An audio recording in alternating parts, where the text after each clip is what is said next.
Good evening. Stefan is on assignment this week. We begin tonight with the Alto high-speed rail project once again facing headwinds. 11 Conservative Eastern Ontario MPPs coming together to issue a statement saying the project still has too many unanswered questions. Now, the proposed Alto high-speed rail line would run from Quebec City to Toronto. The possible route has not been announced, and as CTV's Austin Lee tells us, the Ford government may be pulling support.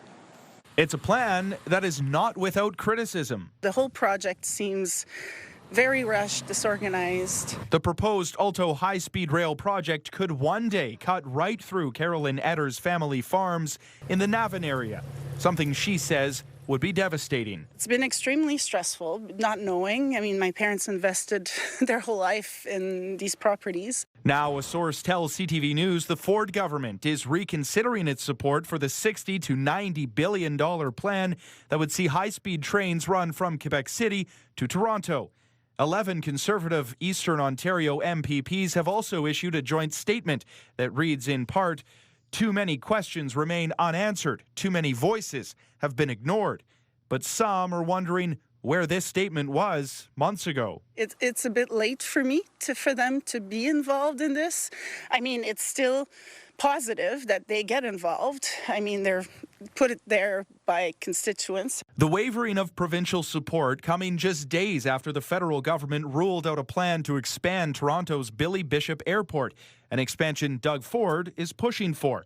Still, Canada's transportation minister says the federal and provincial governments are working well together. The government has extraordinary cooperation on a number of very, very important economic projects with Mr. Ford's government. That will continue. And many support high-speed rail. We're falling so far behind on all our different projects. I would be very disappointed if it didn't go through. It needs to be done. There's always going to be pushback, right? There's always going to be people that don't like it.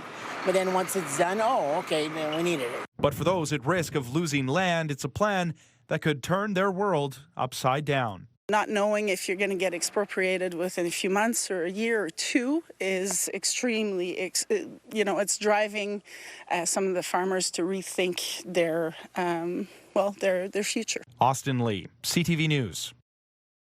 The federal government plans to spend nearly $2 billion to replace 45 of Via Rail's aging locomotives and build a new assembly plant and maintenance facility. This announcement is about far more than new trains.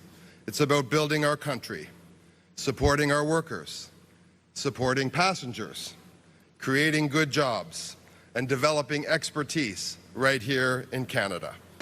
36 of the locomotives will be built in Canada by a Swiss-based company. The other 9 in Spain. Now, they are expected to be the first hybrid trains in North America.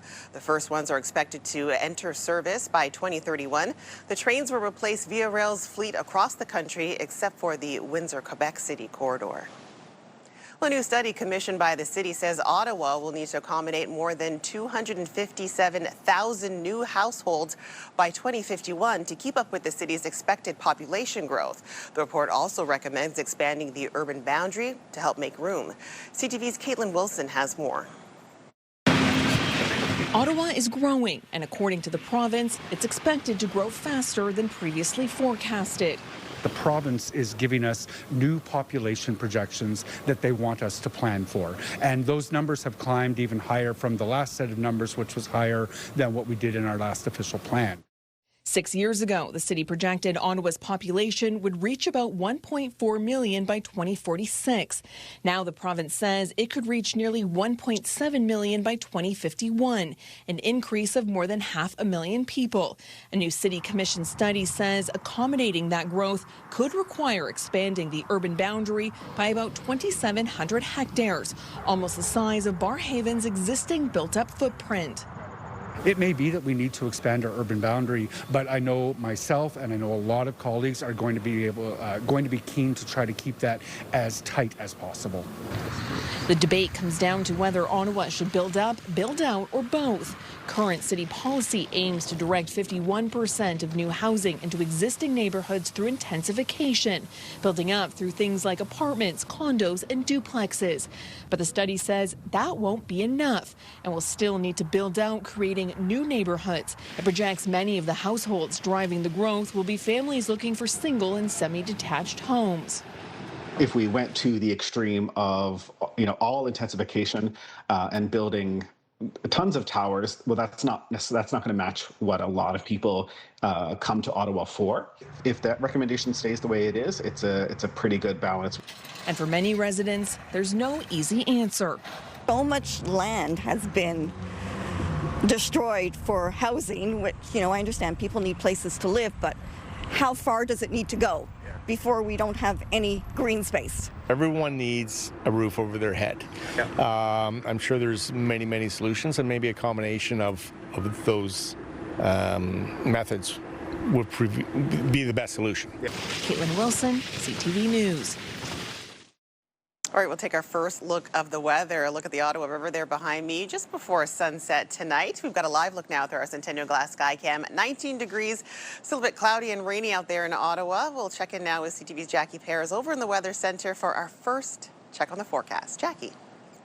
Well, we were hoping that the rain would hold off for the fireworks. Sadly, it did not. It was a wet one this evening, and we are continuing the few showers into the overnight. 17 degrees, the overnight low. We've got those northerly winds moving in. Calm winds, though. That's the good news. 25 degrees is the daytime high tomorrow. I imagine it's going to be very similar to today. There is going to be that humidity level, so at times it could feel closer to 31. Keep in mind, though, there are parts of the region that could see a risk of potential thunderstorms moving in. We'll get a closer look at these details for you and more in just a bit.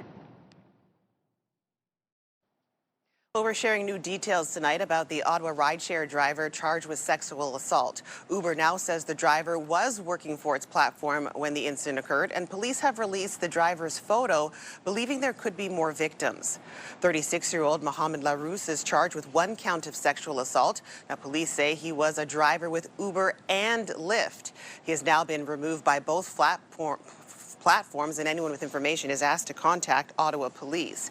Now, Uber initially said that the incident did not happen on its platform, but today a spokesperson confirmed it did, and the company is assisting police in their investigation. Uber also says it takes reports of this nature extremely seriously and has a dedicated team of safety agents investigating these types of incidents. And in a statement to CTV News, a Lyft spokesperson said the company is standing by, ready to assist Ottawa Police with the investigation. And Ottawa Police are also investigating after a woman pushing a child in a stroller was sexually assaulted by a man with a knife in the East End late Tuesday afternoon. Now, it happened on a paved pathway in the area of Touro Street and Carpenter Way around 5 o'clock. Police say the victim was taken to hospital. The suspect is described as a white man in his 40s with a dark beard, wearing a black hoodie with brown shoulders and sleeves, faded jeans, and brown tennis-style shoes. Anyone who may have witnessed suspicious activity or who has security footage from the area is asked to contact police. And Ontario's police watchdog is investigating an alleged sexual assault against an Ottawa police officer while they were on duty earlier this year. The Special Investigations Unit says it was contacted by Ottawa Police last Friday after receiving a complaint about an alleged assault in January. The SIU has assigned 2 investigators to the case. No other information has been released. Ontario Provincial Police now say the death of a person in Augusta Township earlier this month is being investigated as a homicide.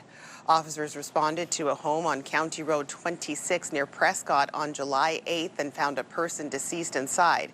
No other information has been provided, but police say the death is believed to be an isolated incident. And a 41-year-old Gatineau man is facing several charges after a shooting in the Hull sector Tuesday morning. It happened around Rue Dollard des Ormeaux, and the victim is recovering in hospital with non-life-threatening injuries. The man appeared in court today to face charges, including discharging a firearm with intent and breaching a probation order. Well, the centre offering hospice care in the city to Francophone community in the East End is closing after 2 years. Hospice Care Ottawa says financial reasons are behind the decision to shut down Maison de l'Est by the end of October. Since opening in 2024, the centre has provided nearly 360 residents with end-of-life care. The organization says residents may be moved to the other 2 locations in Canada and Old Ottawa South. Well, WestJet and the union representing flight attendants have agreed to a wind-down plan should a strike go ahead as soon as Sunday. 4,400 flight attendants could walk off the job as part of the strike. A key sticking point is compensation for work done on the ground, the same issue which led to a work stoppage at Air Canada last summer. Now, WestJet says passengers with flights scheduled between Friday, July 30th and Tuesday, August 4th can make a one-time change or cancellation with no fee. A lot of early mornings, a lot of late nights, getting the training in, but it's definitely worthwhile, and it's nice to, I enjoy pushing myself to see what I can do.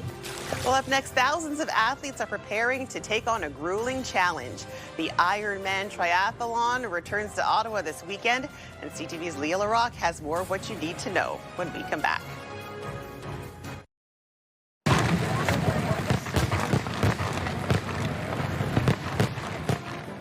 The 29th edition of Le Grand Feu de Casino Lac Limi has officially blasted off with this Casino Royale-inspired fireworks show. Now, every Wednesday and Saturday for the next few weeks, the Ottawa skyline will be lit up with shows from 4 countries in a friendly competition.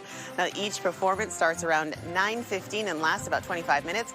Now, on Saturday, coming up, the team from Canada will present its fireworks show called Odyssey of the Cosmos, inspired by planets and stars. Great shot there. Lots of fireworks. Bright, but the fireworks, again, they're about 15 minutes delayed because of the rain, only canceled if there was lightning tonight. Let's head back to Jackie Paris for an extended look at your forecast, though. Jackie. Well, a few showers is still in the forecast for the overnight, well into about 5 a.m. in the morning. We are looking at this radar here, mainly cloudy skies. We are seeing some clearing for the Pembroke area and Renfrew, still cloudy by the Kingston-Brockville area. By 12, we are likely going to see a little bit of rainfall. This is what I'm going to keep an eye on. This is going to be the late afternoon, early evening that we could potentially see this weather system closer to Cornwall that could bring with it a risk of thunderstorms moving into the region. It shouldn't last very long. Should be clearing out just before the midnight hour for our Thursday. This is a closer look at what we could see temperature-wise. 19 degrees to start things off, about 22, 23 degrees by the time the evening rolls around. So it won't start to feel a lot warmer until later in the afternoon, early evening. Feels like a 31 by the time 8 o'clock rolls around. There is a hit or miss that we could see a break in that rain moving through, maybe perhaps a glimpse of some sunshine. Now, meanwhile, across eastern Ontario, temperatures sitting around 17, 18 degrees, slightly cool in Bancroft at 14 degrees. Clear skies in Montreal, though. They didn't quite see the rain that we have, but it is still moving through the region. Now, tomorrow's a daytime high, still another day for some rain to move in. 23 to 24 degrees, really throughout eastern Ontario. Parts, though, like Petawawa, Kingston, also seeing temperatures closer to 27, 28 degrees. Now, for Friday, what does that look like?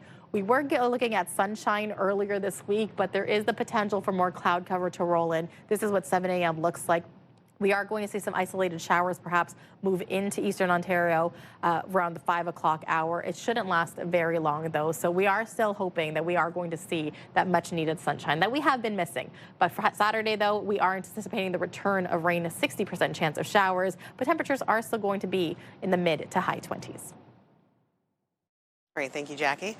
It's considered to be the ultimate test of endurance, and for the second year in a row, the Ironman triathlon will take over the streets of Ottawa on Sunday. Now, among the 3,000 competitors, one local man says it's the culmination of hard work and dedication. CTV's Leah Larocque has his story.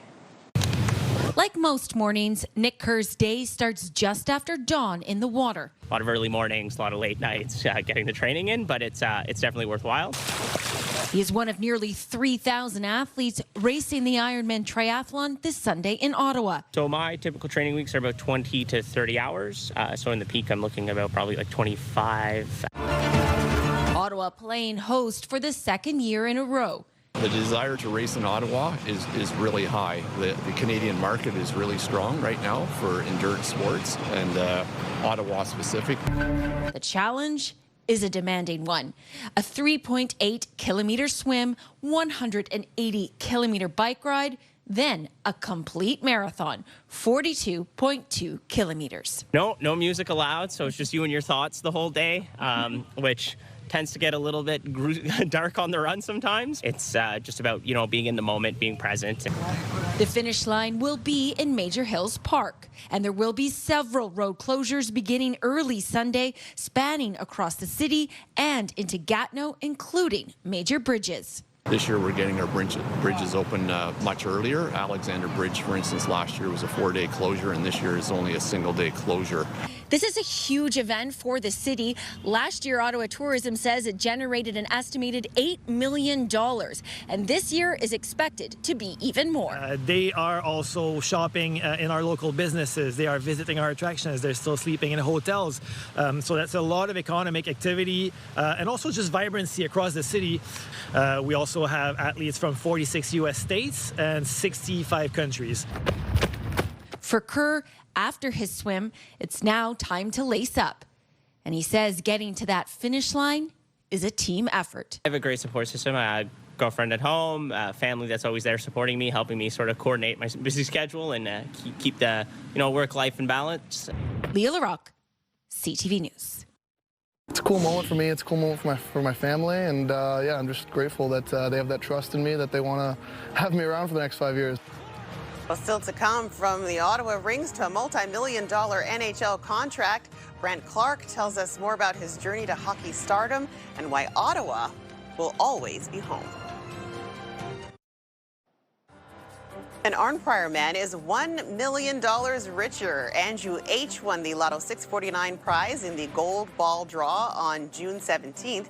He says he plans to put his windfall toward a vacation and home renovations.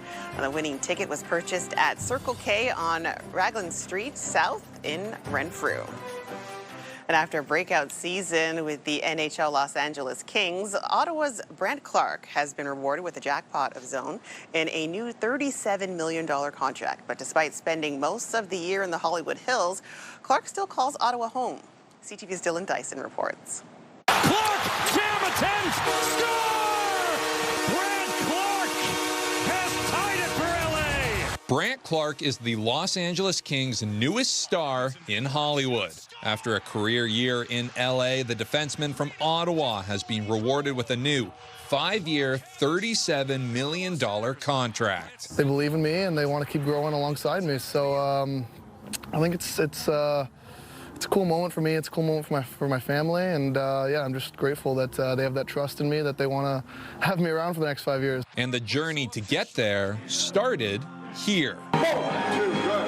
Clarke back here for the summer, training with well-known local trainer Tony Greco. Ottawa, he says, will forever be home. I've loved coming back to Ottawa. My intention is to come back here for, as long as I play. I mean, maybe, other factors might come in the future, but as of now, that's where my head's at.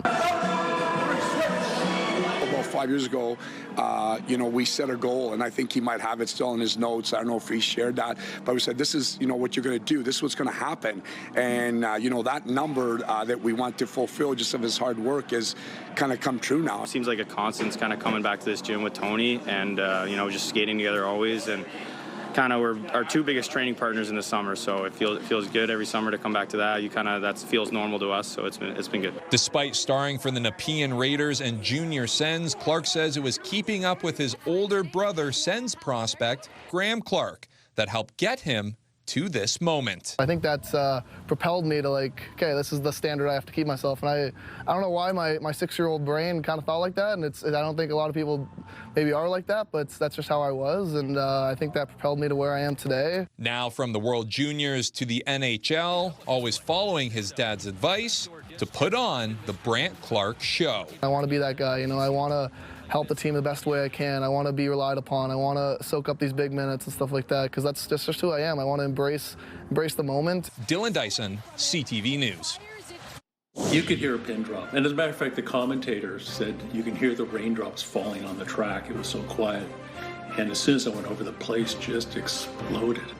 Well, coming up, the moment and the medal that ignited national pride at the Montreal Olympics. We catch up with Greg Joy 50 years after winning silver on Canadian soil. Ottawa is always on the move. We're a big city with a laid-back vibe, where foodies love their sweets and markets bursting with flavor, wrapped up in waterways and hot summer days. This is a city where culture is on display. And the future meets the past, where people come together. Always proud, often loud, and positively the best place to live. We move with you, Ottawa!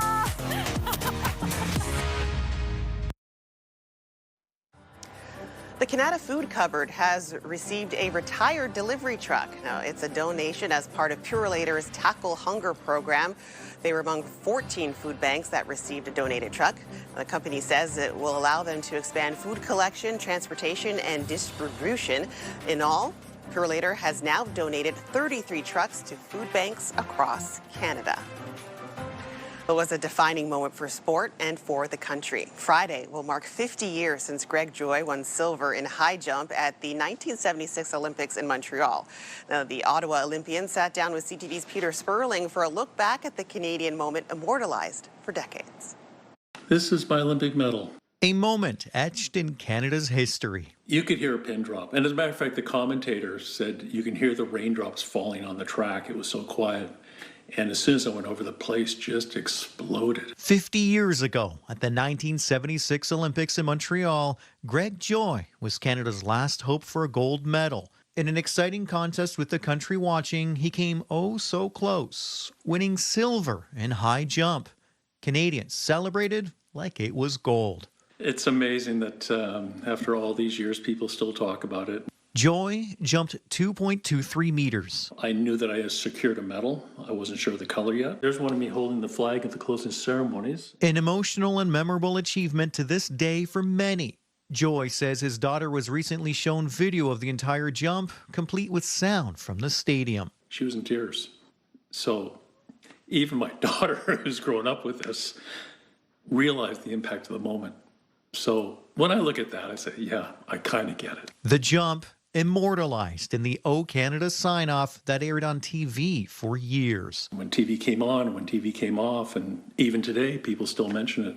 It was a huge honor to be a part of that. It was Canada's first time hosting the Olympics. The big thing was I had home field advantage.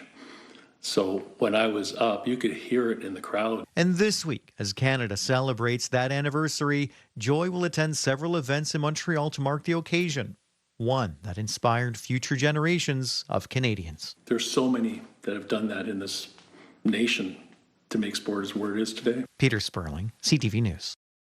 I feel amazing. I feel so happy and so blessed and very, very grateful. Well, weeks of clues, one hidden prize, and one very happy winner. Coming up, we meet the winner of the Lazy Boy $15,000 Comfort Heist. The National Capital Region is jam-packed with incredible experiences you don't want to miss. Hey, it's Tanea Taylor, your iHeartRadio Weekender, powered by Barhaven Ford. Get the inside scoop on all the biggest and best events every Thursday, Friday, and Saturday on CTV, Move 100, Pure Country 94, TSN 1200, and News Talk 580 CFRA. iHeartRadio Weekenders is powered by Barhaven Ford. Find your adventure. We stock it. The Bronco family.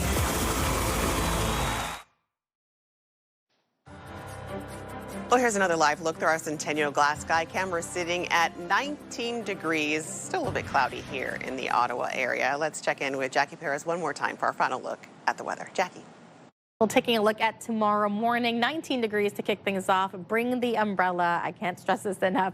I was without one today. Chance of showers will carry us into most of the day. In the afternoon, though, we are likely going to see the chance of a risk of thunderstorms. There might be a break in the clouds, though, so we could see a little bit of sunshine later on Thursday evening. The temperatures will be 23 degrees, a daytime high. Friday, much warmer at 28, but there is still the risk of some showers moving in. All right, thank you, Jackie. Well, the case has been cracked. CTV and Move 100's $15,000 Comfort Heist Grand Prize winner collected her prize this morning. $15,000 to spend at Lazy Boy. Way to go, Carrie Warren! Yahoo! Congratulations. Do I get to keep this? Move 100 listener Carrie Morgan is the grand prize winner. She now has $15,000 to spend at Lazy Boy. I feel amazing. I feel so happy and so blessed and very, very grateful. Very grateful. She's going to be able to do like a whole room and then some, really. I mean, talk about redoing her living room, I think she talked about. So that's something that she'll be able to do, from rugs to tables and lamps and sofas and chairs, artwork. She'll be able to get the whole room redone completely. That is awesome. Well, get this. Morgan also had a friend on the line who helped her play the contest. So Lazy Boy then gave her friend $2,000 as well to spend at the store. Very cool, and very cool for Lazy Boy to do that. awesome story. I hope she does well redecorating her home. I do the same thing. All right, well, that's CTV News for Wednesday, July the 29th. For all of us here at CTV News, thank you so much for watching, and I'll see you again tomorrow night.